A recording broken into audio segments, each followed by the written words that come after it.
Yordania menegaskan bahwa negaranya tidak mengizinkan pesawat militer manapun melintasi wilayah udaranya, termasuk untuk pihak-pihak yang sedang berkonflik.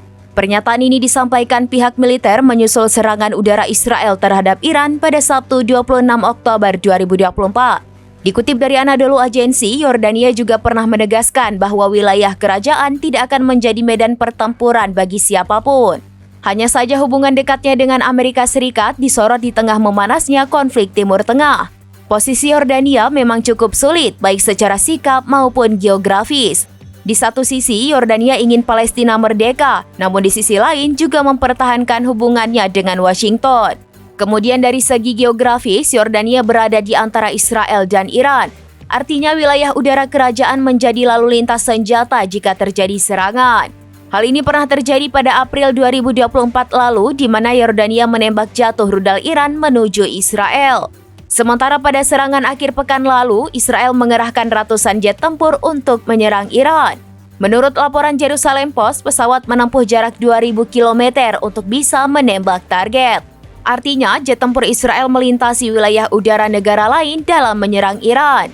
Menurut Brigade Hizbullah Irak, semua ini telah mendapat persetujuan dari Amerika Serikat, termasuk penyediaan koridor udara oleh Yordania agar jet tempur Israel bisa lewat.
Download Tribun X sekarang, menghadirkan lokal menjadi Indonesia.